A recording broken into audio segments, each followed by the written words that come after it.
also was unable to produce proof of insurance. The officer ultimately issued her a ticket only for the failure to produce her driver's license. And that is what we are here to determine whether she was guilty of that crime. And I ask that if you hear the evidence presented by the officer today, and you conclude that, yes, the defendant, Rebecca Rose, was operating a vehicle in the city of Lansing on January 31st, 2020, and that on that night she was pulled over by a police officer who identifies himself as a police officer, and that when he asked her to produce her driver's license, she was unable to do so. If all of those elements are met, I ask that you find the defendant guilty in this matter. Mr. Keithley, did you want to make your statement now or later? Thank you. Hello again. As stated earlier, my name is James Keithley. It is my privilege to represent Rebecca Rose here. Now, I'm not going to give you a long run-up recitation of facts or what I expect the proofs are going to be.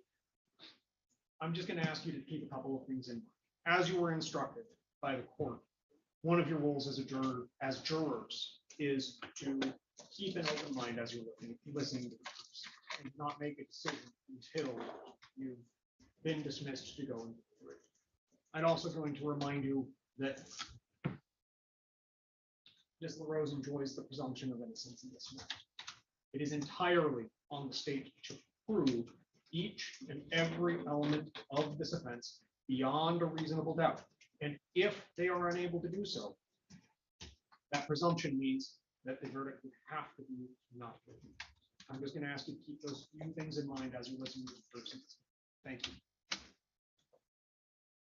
Okay, you can call your first witness. Here, the state calls Officer Davis to the stand.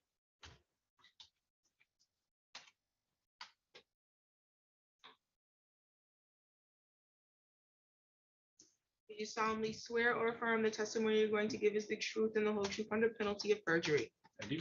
Thank you. You can have a seat there, officer. Please state your first and last name and spell both of them for the record. Dejair Davis, D-E'-J, D-E-I-A-R-E. Davis is D-A-V-I-S. Good to see you, Counsel. Thank you. Officer Davis, how is it that you are currently employed? I'm currently a police officer for the city of Lansing. And how long have you been employed in that capacity? I've been with Lansing Police for 3 years. Okay. And what sort of job duties and responsibilities do you presently have with the Lansing? Currently, I'm assigned to the community services unit, so I have a neighborhood that I'm assigned to, patrolling, answering emergency calls, traffic stops, things like that. And what sort of area is it that you patrol? Currently, it's a several block radius. It's called the Baker Denora neighborhood between Cedar and Pennsylvania, north of Mount Hope. I'm going to take you back to January 31st of 2020. Do you know if you were working on or about that date? Yes, And were you patrolling in that same Baker Denora neighborhood area? at that time I was assigned to the patrol division. I was working on the north side of Lansing. And at approximately 10:30 or so at night, did you initiate a traffic stop? Yes, And what was the nature of that traffic stop? What vehicle did you stop in for? traveling westbound on Oakland near Wisconsin. I observed a gray GMC Acadia. It didn't have a license plate on the rear of the vehicle.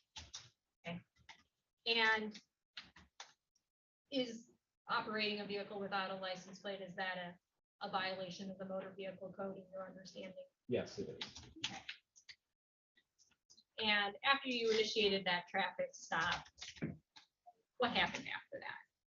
So it's customary, I introduced myself as Officer Davis, the Lansing Police Department, advised me for the stop as being that it didn't have a plate on the rear, asked for a driver's license, registration, and insurance. And Was she able to produce the information you requested? No, I was only given a proof of registration, just a registration paper.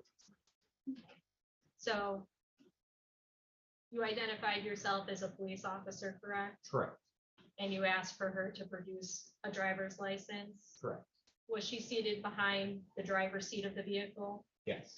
Do you have reason to believe that anybody else was operating that vehicle when you pulled it over? No, no. And you also indicated she was unable to produce proof of insurance as well. That's correct. Based upon this information, did you ultimately make any decisions about how to proceed? Yes, I chose to, instead of giving tickets for all the violations, I just gave the one citation, the warning for the plate, and for not having a proof of insurance. So it was just the one citation for failing to display the driver's license. And the intersection you described, Oakland and Wisconsin, is that located in the city of Lansing, town of Hingham? Yes, it is. And are you able to recall what the driver, who the driver of that vehicle was when you initiated that traffic stop? Yes. Is that individual in the courtroom here today? Yes, she is. Can you point her out and describe her to the court? Right here, a black shirt and a green jacket. Have it note that the officer has identified the defendant. Any objection to identification? May I, what you're on ID, Your Honor? Nay. So officer, have you ever seen this individual before you stopped the vehicle in question? No, Have you, to the best of your knowledge, until, as you've testified today, seen that individual again? before today, I've reviewed body camera today, but other than that, no, I'm not.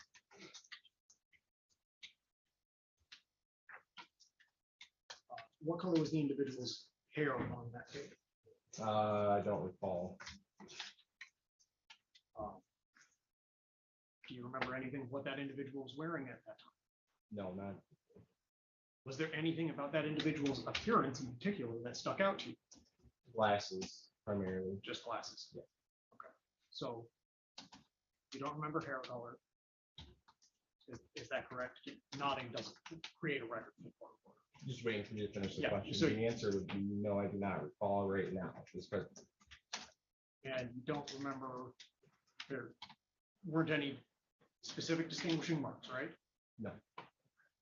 Did you note whether that individual appeared to be pregnant? No, You didn't note or you didn't notice? I didn't notice or note.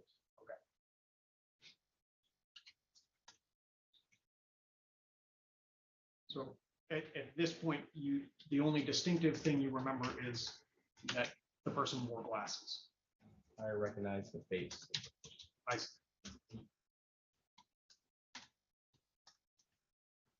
No further questions, Your Honor.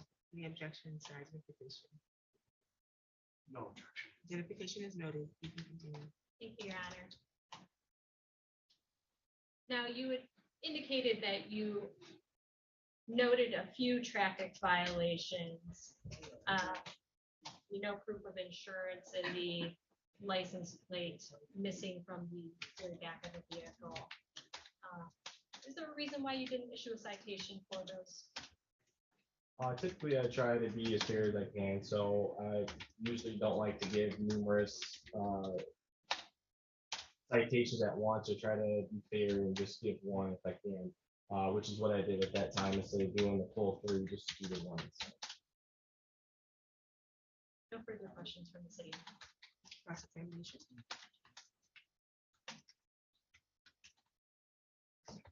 So officer, you indicated you've been employed as an officer for about 3 years at this point. Correct. So you had been an officer for about 1 year in January of 2020, is that right? Roughly. Just out of curiosity, how many let me go back. How many traffic stops would you say you initiated? In a year, Yes. I'd say maybe 100 or so. I'm not sure off the top of my head. Did you notice anything distinctive about this vehicle? Anything distinctive? No, not in particular, no. So you didn't notice whether it had any bumper stickers? No. No. I'm just trying to clarify again. Is it that you didn't notice, or is your testimony that it did not have any bumper stickers? I do not recall any bumper stickers. I do recall a license plate frame on the vehicle. There was salt and dirt on the back window. The only clear spot was where the rear wiper would have wiped, but about it. Okay, and then, so you indicated was there a plate on the vehicle? No, I was not able to see a license plate. With pretty much any vehicle I've seen, there's a spot to put a license plate. There was not a license plate there. There may have been an outline of maybe a paper plate through the glass. I used my side spotlight that we have on our vehicles, a bright LED light that I shine, and still was not able to see a license plate. So your testimony today is that the vehicle did not have any plate on it. Not observable when I was driving. I could not observe a license plate. No. So I am trying to understand. I ask, is your testimony, I will make it very clear. Is your testimony today that the vehicle did not have a plate? The vehicle had a plate in the back window. Okay, where in the back window? I don't recall in particular. I was not able to see it as I was driving behind the vehicle, but there was a paper plate in the back window. Right. So you don't remember if it was in the bottom left-hand corner? No, You don't remember if it was square in the middle? it would have to have been on one of the sides. Like I said, I shined a spotlight on the So vehicle. officer, I'm going to cut you off right there. All right. Do you remember where it was? No, I do No. not. So the vehicle did have a plate on it. Correct. And you indicated the individual driving the vehicle was unable to produce their license. That's correct. And you, so how did you end up with that individual's name? If someone does not have their license, I ask for a name and date of birth. And was that person able to give you a name and date of birth? Yes, she was.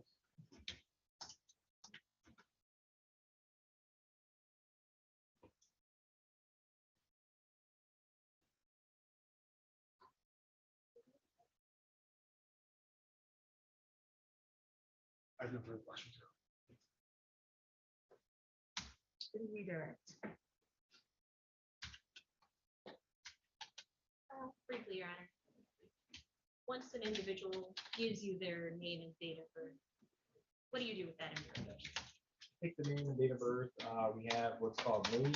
We use that to run individuals' vehicles. I placed the name in Rebecca Sue Rose, 14/6/1981, which she provided. I got a Michigan SOS return. Your Honor, I'm going to have to object. There's case law directly on the information out of this hearsay. Did you want to respond to the objection? I'm sorry, I didn't. Information out of means hearsay. Understood. I'm more asking procedural, not about the details of. Are you asking was proof of the matter asserted? Is it this No, answer? no. Okay, so this is just, I guess, to give an explanation as to what he did. Yes, procedurally, how, once they have that information, what is it that they do? Okay, well, it sounds like he's given that information, so I don't think any further description is I can necessary. It could also confuse the jury, so I'll grant your objection to the extent that he provided additional information that was unnecessary to answer the question. Thank you, Your Honor. In using the lien information provided by the driver, you look that information up and it's a database, correct? Correct. And that helps you with identification. Correct. And that is what you did in this particular. Yes, it was. No further questions. Okay, this witness be excused from the witness stand. Yes, Your Honor. Thank you, Officer Davis. Thank you. Okay, do you have any other witnesses? No, Your Honor. The city has no additional. Is the defense going to be calling any witnesses? Good. Your Honor, could I Absolutely. request like a 5, maybe 10 minute recess? Absolutely. We're going to go off the record. I'm gonna excuse the jury. You're not free to discuss this matter at this time because it's not time for deliberations. We're just gonna go off the record to allow him to have a brief moment with his client, okay? You can be excused.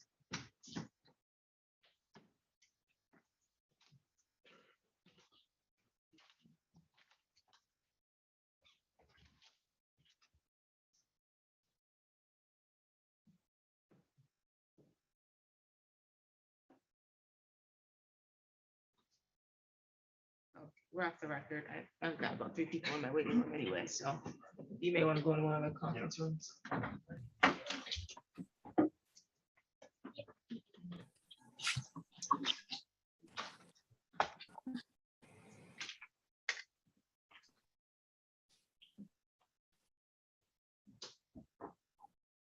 Okay, I see someone from LVNV Funding. Good afternoon, Your Honor. Good afternoon. And then I see someone on the iPad. Ma'am, what's your name? Epiphany Anderson, ma'am. Okay, Anderson.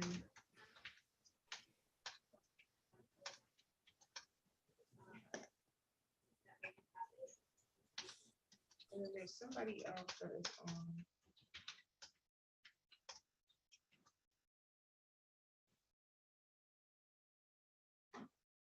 Okay, for the benefit of you both, I'm in the middle of a jury trial.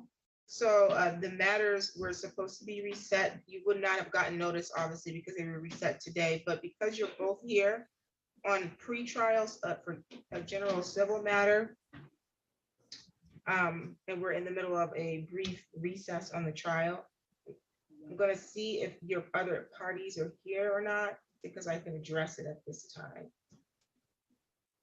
Someone is on an LG Stylo 6.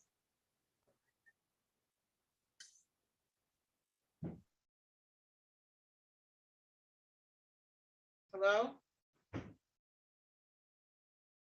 Whoever just joined me, if you can give me your name.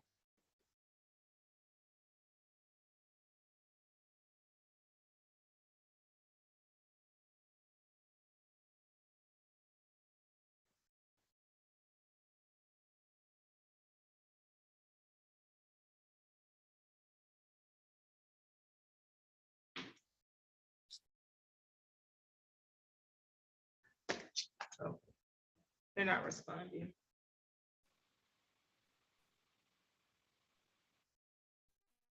Can you hear me on the LG Stylo 6? Yes, ma'am.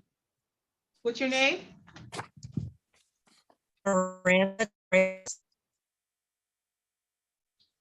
Okay, your audio is not that great. Can you say it again? Miranda DeFreitas. Okay, Miranda DeFreitas. Okay, Mr. Freitas, your matter was reset because I'm in the middle of a trial. When it was the 13th for the. Yeah. Your matter is gonna go next week, Monday, June 13th at 1:30. Okay, Mr. Freitas? Bigelow, can you pass me these other 2 files?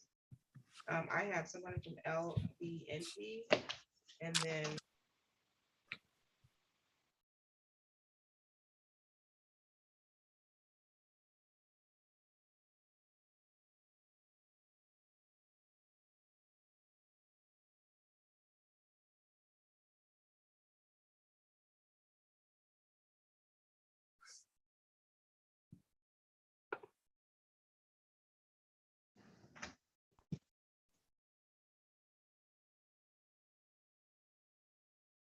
Mr. Freitas, you're free to go for now, okay?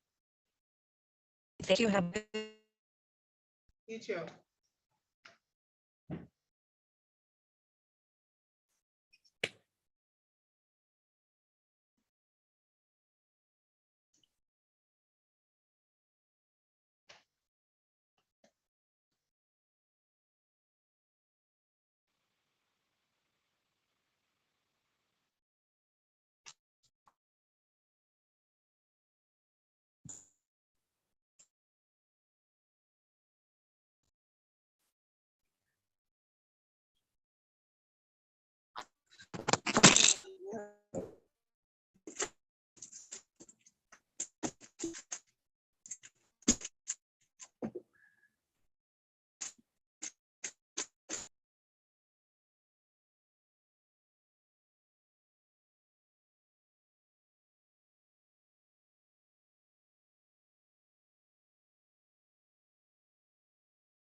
Okay, Ms. Cermak, Yes, Your Honor. no one has appeared on your matter.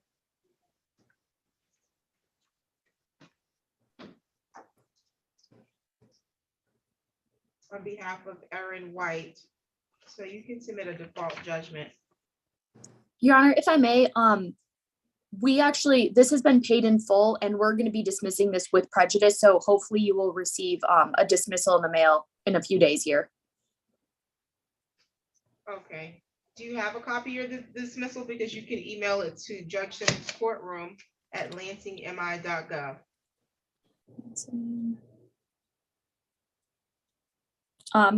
I can certainly get a copy of the dismissal. Okay, other than that, you're all set. Thank you. Great, thank you. Okay, and then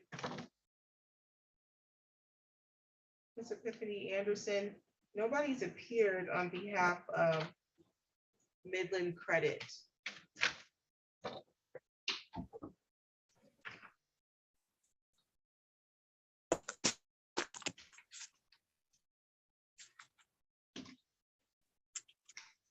And so the case will be dismissed at this time.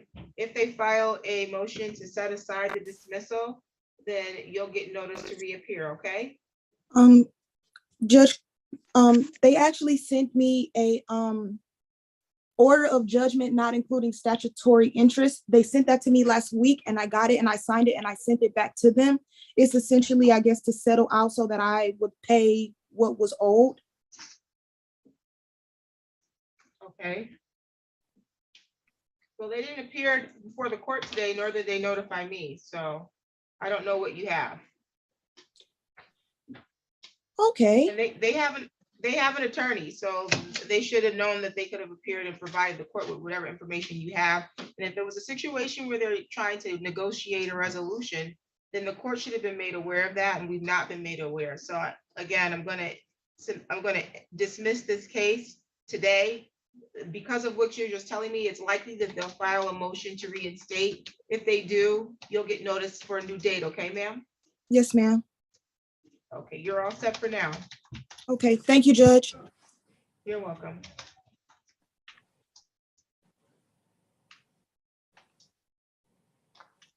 Do I hang up now? Yes, ma'am, you're free to go. Okay, thank you. Have a great day. You too.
And we have discussed that you have a constitutional right to remain silent, right? Yes, And nobody can force you to testify, right? Right. And you understand that no one can hold your silence against you should you choose not to testify. Now, you also understand that you have a constitutional right to testify in this matter. Okay, and we have talked about strategically whether that is in your interest. And at this time, as I understand it, it is your decision to waive your right to remain silent and testify. Nobody's threatening you in order to make you do that? No. I don't believe so. Thank you. Okay, so it appears questions that one of the jurors lives in the neighborhood in which the officer patrols and may or may not have spoken to the officer in the past. I think they're wondering if this is an issue that would cause it not to be appropriate for the jury. I don't foresee any issue, but I'll allow you both to make any objections at this time to that juror remaining on the panel. The city has no objections. I don't have any objections. Okay, we'll call the jury back in.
Okay, you can be seated.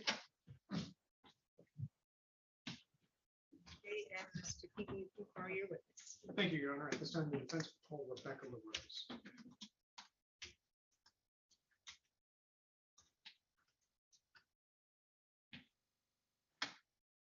Okay, Ms. LaRose, do you solemnly swear or affirm the testimony you're going to give is the truth and the whole truth under the penalty of perjury? Yes, Your Honor.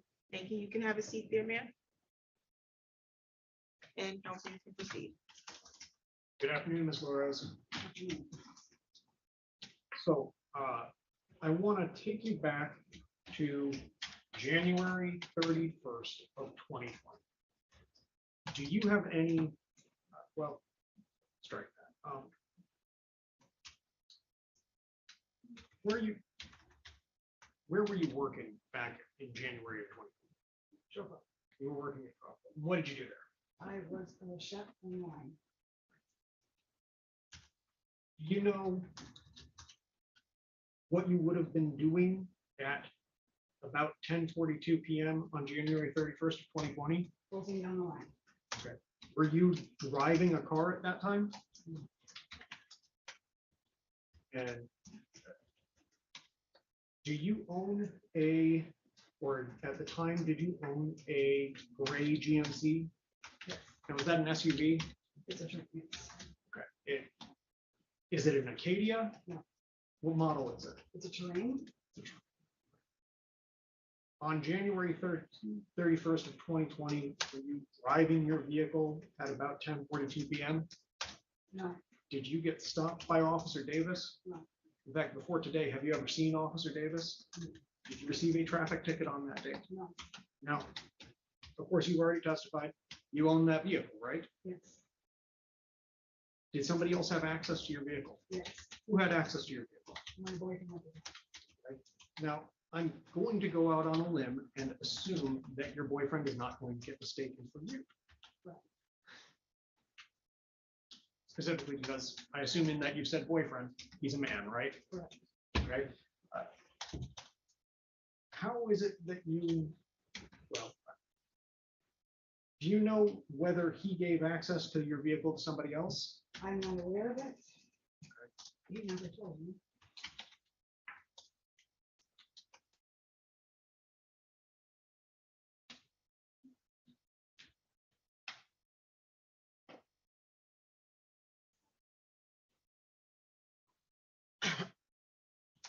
Are there any distinctive, is there anything which sort of individualizes what you do?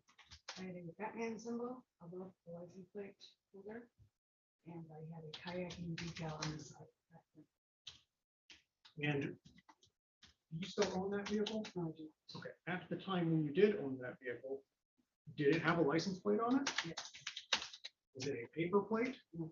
It was just a regular Michigan license.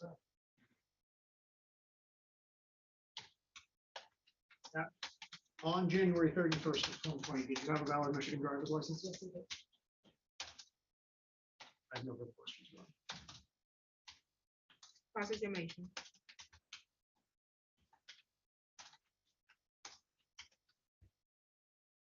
Ms. LaRose, you indicated on January 31st of 2020 that you were working. And approximately when did you finish your job? Friday. It'd be close to 11, if not after. So on any given night, is it possible we could close down at 10:30? Not on time. Every Friday is there a rule? Correct. Yeah, we're within that, for sure. The rule is the question I asked that says you cannot close down at 10:30. Are there days where perhaps we're done before 11?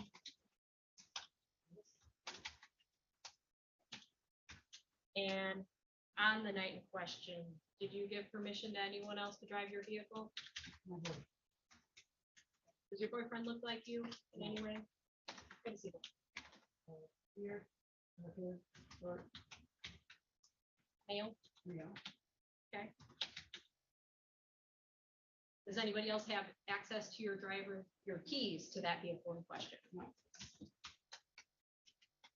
So the only people who could be driving that vehicle on the night in question is yourself or your boyfriend? Yes.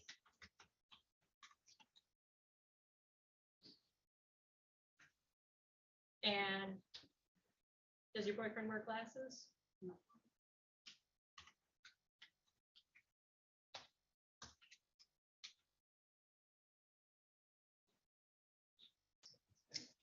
Any regard?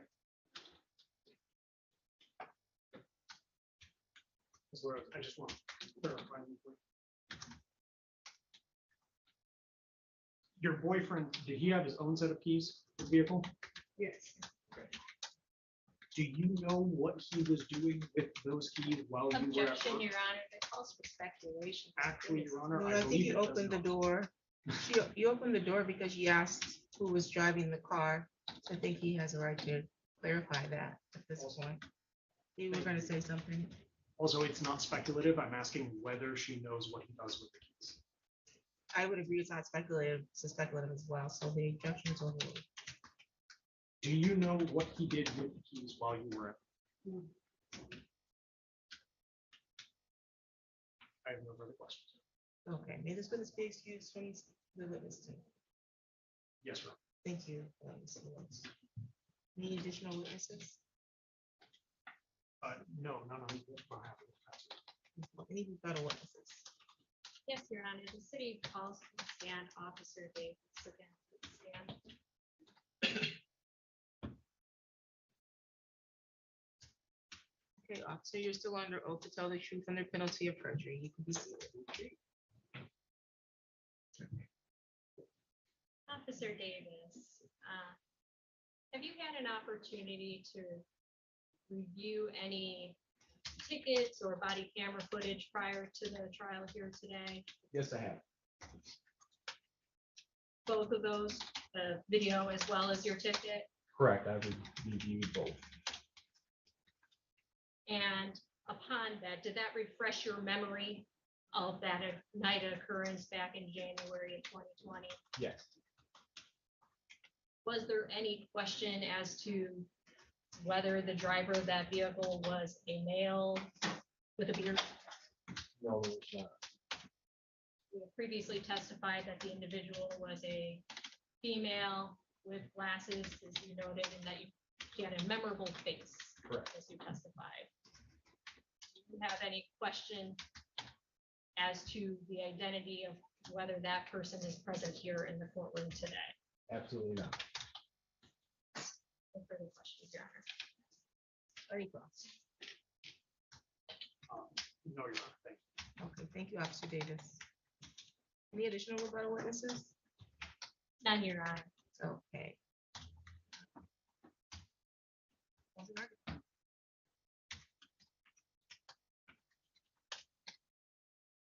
Ladies and gentlemen of the jury, this was a very brief trial, very limited testimony, and I want you to consider that the facts that were presented by the two witnesses who testified here today. We have the testimony of Officer Davis, who was working on the night in question, had reason to pull over the vehicle because it lacked a license plate. He spoke to the defendant directly through the window, looking at her face when he asked that person to produce their valid driver's license, their proof of insurance, and their registration. He testified that that individual, Rebecca LaRose, was unable to produce her license, but she provided her name, her date of birth. And when he did his usual procedure and process of looking up such information, it was consistent that she was in fact the one behind the wheel, and that she was the one who committed the crime in question of failing to produce the license. While it may be a very minor traffic offense, to which some people may say, where is the harm? This is really about accountability, that when you're driving, follow through. If you are required to have your license on your person, then you should. The officer noted that he did give her some roadside brakes. She also didn't have her proof of insurance. The plate was not prominently displayed as it's required to do, but he chose not to issue those tickets. Instead, he only issued the one, which was failure to display a valid license, which the testimony presented by the officer is the truth of what happened on that date question, that Rebecca Rose was not operating that car. She didn't produce her driver's license. She identified herself with information that was verified, and by now is guilty of the crime of failing to produce a driver's license when it was asked for by a police officer who identified himself as a law enforcement officer. If you believe that the elements of the crime have been met beyond a reasonable doubt, I ask that you find the defendant guilty. Mr. Dupree.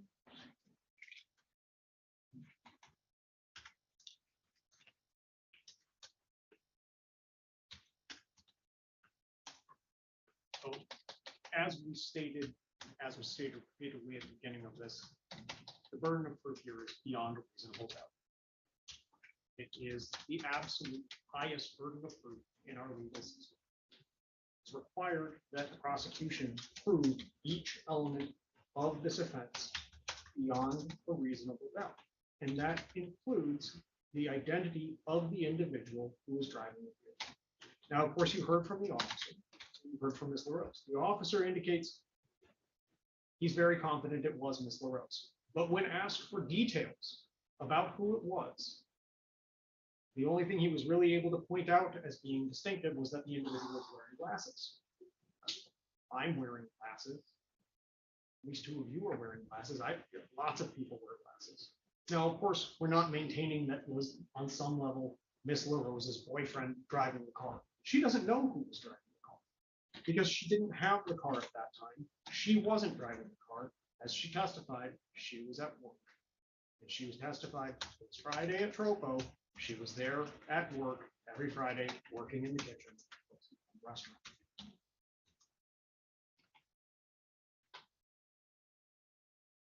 She indicated she had a license, but she also said she's never interacted with Officer Davis before. I don't know who was driving. But the officer hasn't given you enough here to say absolutely Rebecca LaRose was driving. So at this point,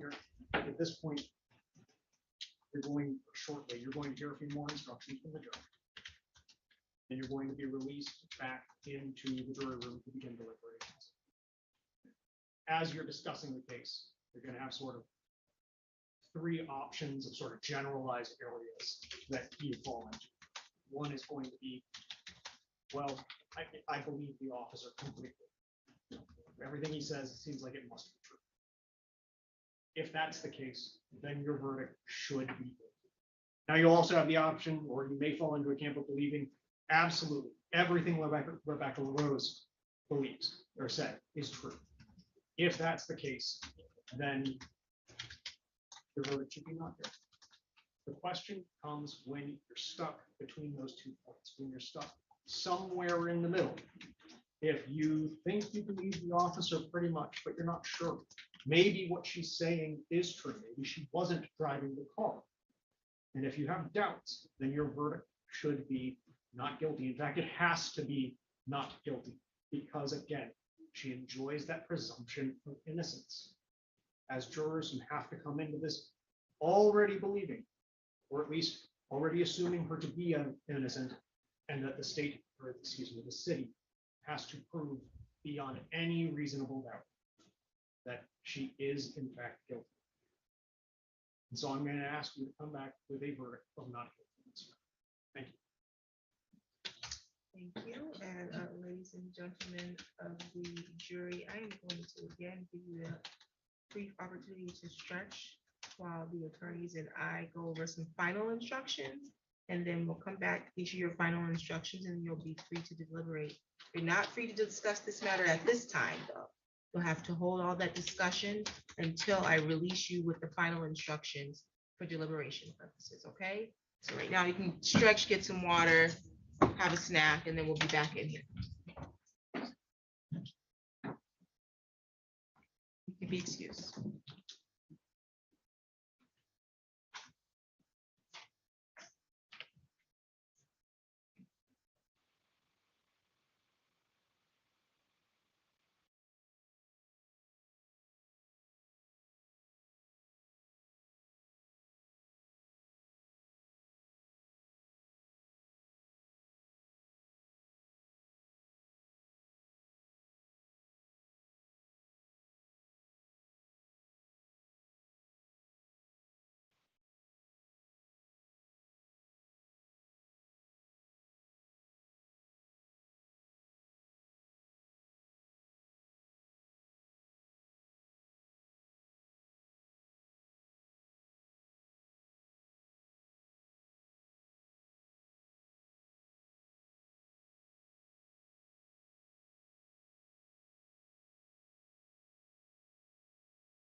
Be seated.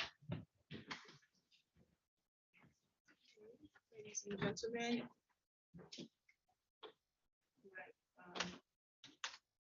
We will catch up to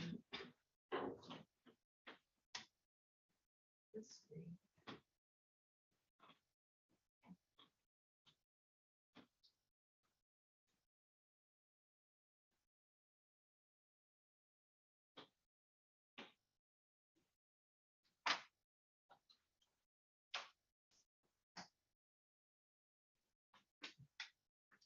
Okay. Our final instructions here. Members of the jury, the evidence and arguments in this case are finished, and I will now instruct you on the law as it applies in this case.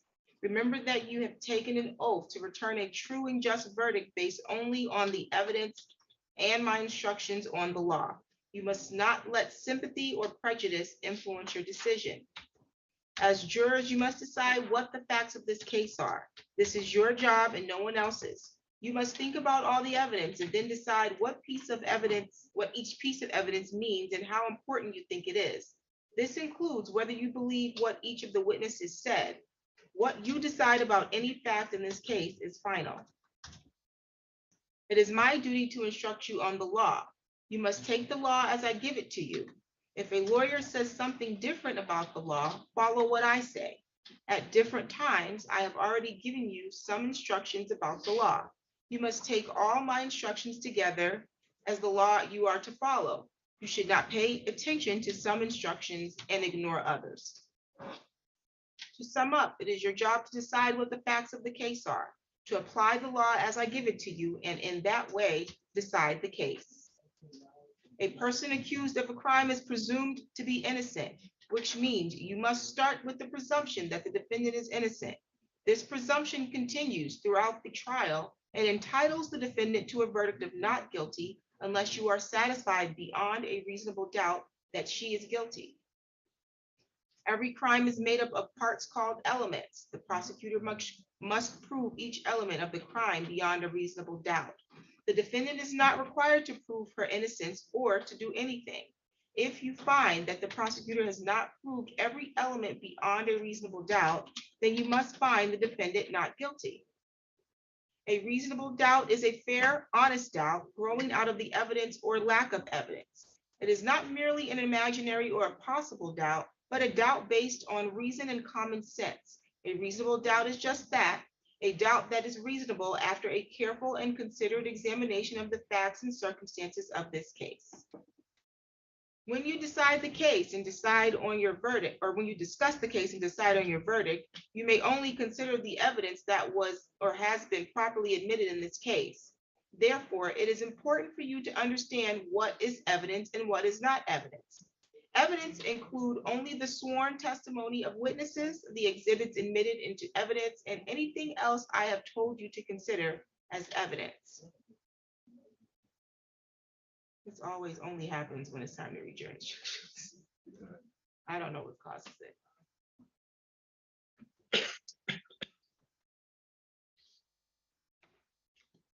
Many things are not evidence, and you must be careful not to consider them as such. The fact that the defendant is charged with a crime and is on trial is not evidence. The lawyer's statements and arguments are not evidence. They are only meant to help you understand the evidence and each side's legal theories. You should only accept things the lawyers say that are supported by evidence or by your own common sense and general knowledge. The lawyer's questions to the witnesses and my questions to the witnesses are not evidence. You should consider these questions only as they give meaning to the witnesses' answers. My comments, rulings, questions, and instructions are also not evidence. It is my duty to see that the trial is conducted according to the law and to tell you the law that applies to the case. However, when I make a comment or give an instruction, I am not trying to influence your vote or express a personal opinion about the case. If you believe that I have an opinion about how you decide the case, you must pay no attention to that opinion. You are the only judges of the facts, and you should decide this case from the evidence. At times during the trial, I have excluded evidence that was offered or stricken testimony that was heard. Do not consider those things in deciding the case. Make your decision based on the evidence that I let in and nothing else. Your decision should be based on all the evidence, regardless of which party produced it. You should use your own common sense and general knowledge in weighing and judging the evidence, but you should not use any personal knowledge you may have about a place, person, or event. To repeat once more, you must decide this case based only on the evidence admitted during the trial. As I said before, it is your job to decide what the facts of this case are. You must decide which witnesses you believe and how important you think their testimony is. You do not have to accept or reject everything a witness said. You are free to believe all, none, or part of any person's testimony. In deciding which testimony you believe, you should rely on your own common sense and everyday experience. However, in deciding whether you believe a witness's testimony, you must set aside any bias or prejudice you may have based on race, gender, or national origin of witness. There is no fixed set of rules for judging whether you believe a witness, but it may help you to think about these questions. Was the witness able to see or hear clearly? How long was the witness watching or listening? Was anything else going on that might distract the witness? Does the witness seem to have a good memory? How did the witness look and act while testifying? Did the witness seem to make an honest effort to tell the truth, or did the witness seem to evade the questions or argue with the lawyers? Does the witness's age or maturity affect how you judge his or her testimony? Does the witness have any bias, prejudice, or personal interest in how the case is decided? Have there been any promises, threats, suggestions, or influences that affected how the witness testified? In general, does the witness have any special reason to tell the truth or any special reason to lie? All in all, how reasonable does the witness's testimony seem when you think about other evidence in the case? Sometimes the testimony of different witnesses will not agree, and you must decide which testimony you accept. You should think about whether the disagreement involves something important or not, and whether you think someone is lying or is simply mistaken. People see and hear things differently, and witnesses may testify honestly but simply be wrong about what they thought they saw or remembered. It is also a good idea to think about which testimony agrees best with the other evidence in the case. However, you may conclude that a witness deliberately lied about something that is important to how you decide this case. If so, you may choose not to accept anything that witness said. On the other hand, if you think the witness lied about some things but told the truth about others, you may simply accept the part you think is true and ignore the rest. The prosecutor must prove beyond a reasonable doubt that the crime occurred on or about January 31st, 2020 within the city of Lansing, Ingham County.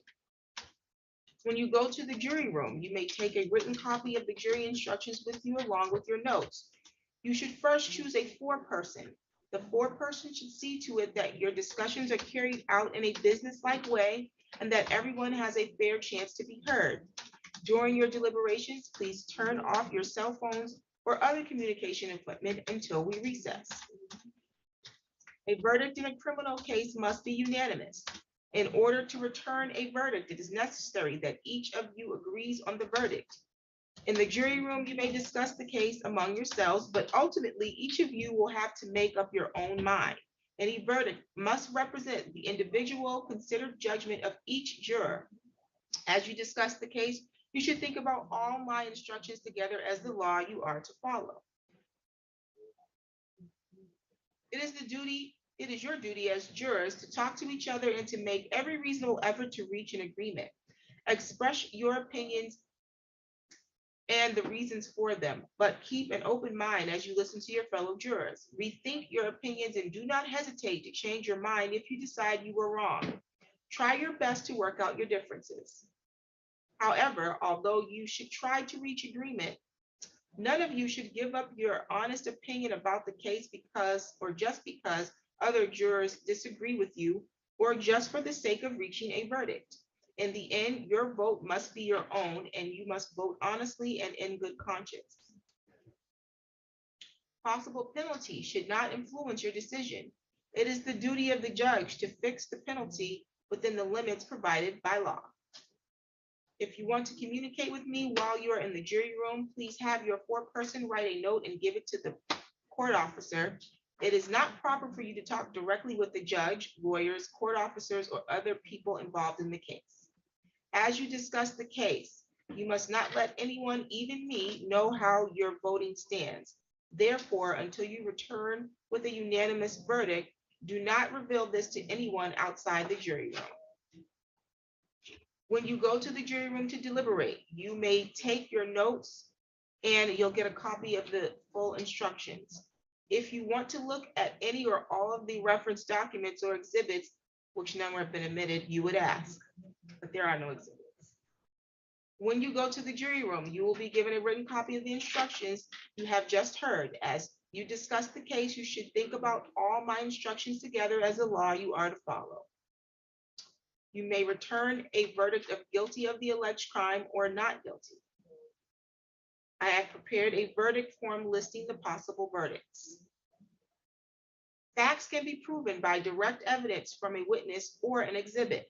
Direct evidence is evidence about what we actually see or hear. For example, if you look outside and see rain falling, that is direct evidence that it is raining.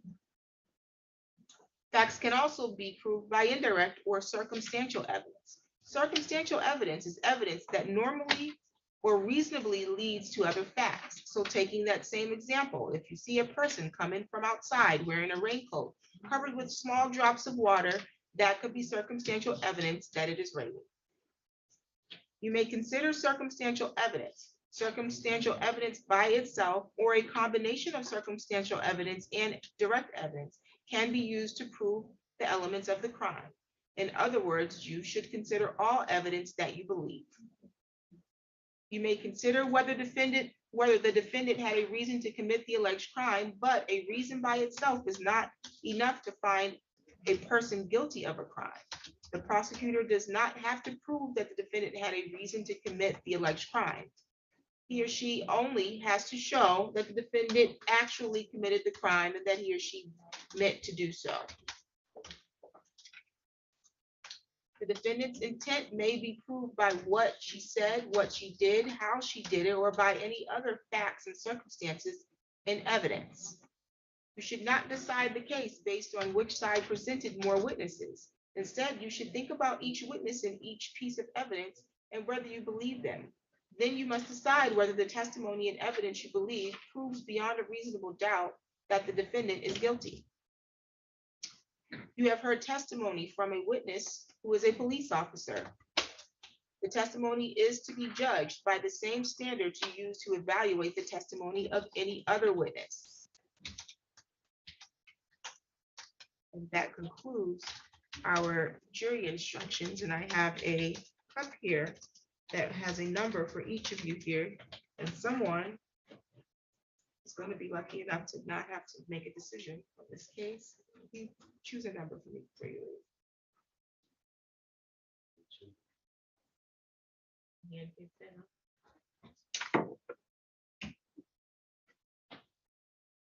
Juror number 2, you're free to go.